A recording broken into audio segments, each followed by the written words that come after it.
Hey there guys, my name is Marcus, and in this video I'm going to compare VIM with VIG. In this video I'm going to focus on expense ratio, on dividend yield history. Also I'm going to compare the backtest of performance. So let's say that the test is going to be like in 2015. Let's say you would start invest $10,000 and then every month you would invest $200. How much money you would make in both. We are going to look on the holdings and also what kind of holdings they have. So I will try to cover as much as possible.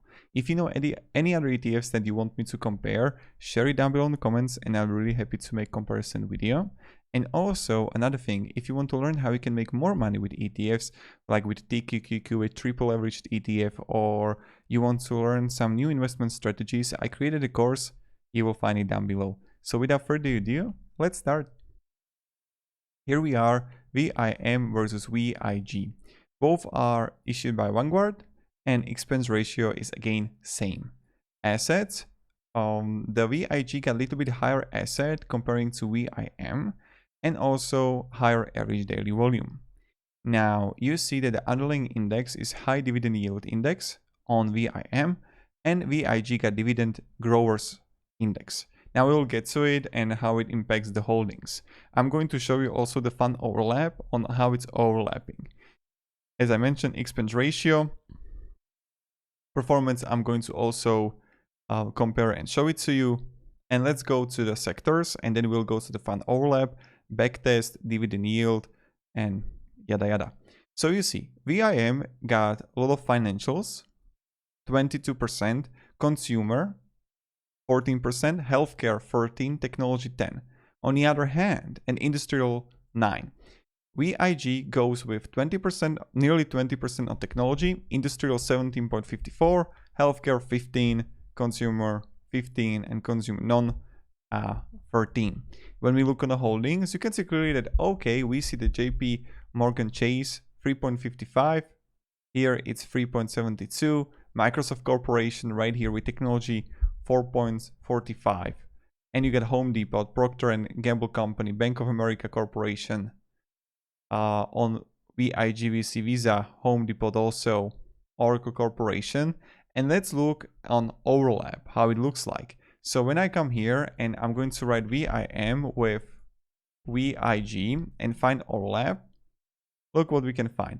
30% of VIM 413 holdings are also in VIG. So 30% of holdings we will find in VIG. On the other hand, 46% of 270 holdings we are going to find in VIM. And so again, 46% of VIG we are going to find in VIM. Now they are overlapping by weight by 49%. So nearly 50% are by weight same. And we can even look when we go here what is similar. JP Morgan, Johnson & Johnson, Home Depot, Procter & Gamble, Comcast, PepsiCo, Coca-Cola, Walmart, and you see all of these companies, right? So they're overlapping by this amount. And now let me show you the performance by dividend, and then we are going to backtest. When I come here, and this is VIM, we can clearly see that VIM was outperforming in dividend yield VIG. 3.18 comparing to 1.63, 3.03 comparing to 1.71, 3.40 comparing to 2.08, 2.80 comparing to 1.88. So what we learn by summarization, expense ratio is the same. Dividend yield is better in VIM comparing to VIG. Assets under management, yes, in VIG are higher. Average daily volume, yes, it's higher. Number of holdings, you have more holdings in VIM, and it's a like kind of safe road. Now there are some like advantages and disadvantages. I really like the video from Nathan, and what is really great that VIM is focusing on large caps and it makes less risky.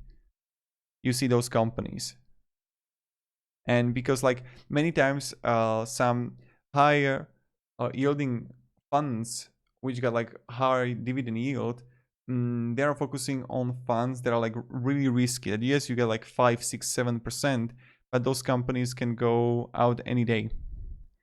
and above average dividend yield, and 0.06 expenses, which are amazing. And then it doesn't screen for quality, and which leaves it exposed to some lower quality stocks. So that's another thing. Now let's go to backtest and let's see how it will work. So we're right here, and I'm going to write $10,000 cash flow contribute fixed amount, 100, and monthly, or let's say 200. Now I'm going to write VIM 100%, and the second one is VIG and also 100%.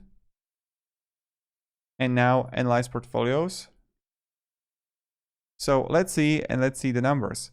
So as you can see, the VIG outperformed VIM. VIG, you would earn 156,000, and but let's say that we want to start in 2015. Yeah, let's go like that. Yeah, I'm going to change the everything here. So 2015, we are going to start. Cash flow contribute 200. Monthly, and VIM 100, VIG 100. Yep, and 2015. Let's see how it looks like. Because you can always look on a performance and analyze it. And we got also reinvested dividends. So you see the initial balance 10,000, final balance $45,000, initial balance 10,000, and we would end up with VIG on a 53,000. So we would make more money with VIG when you compare it. And you can even check the performance here, right? So 2020, the return of VIG was better comparing to VIM. Also 2017 and 2019. Now when I look on a VIM and the performance here, yeah, you can clearly see that 2020, 5 years max.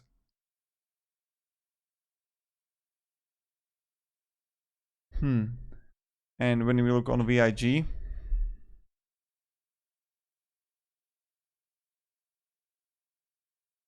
on 53. Yep. So that's pretty much it.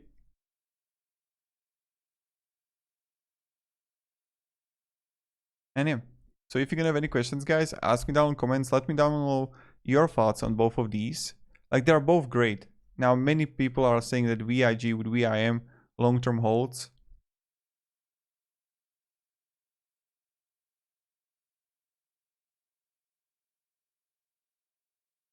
And yeah, they're both good. And it's like up to you which one you're going to choose. So definitely check the link on how we can make money with dividends and how we can make money with ETF and what are some great ETFs to invest to for the beginners. And have a great day, guys, and goodbye. See ya.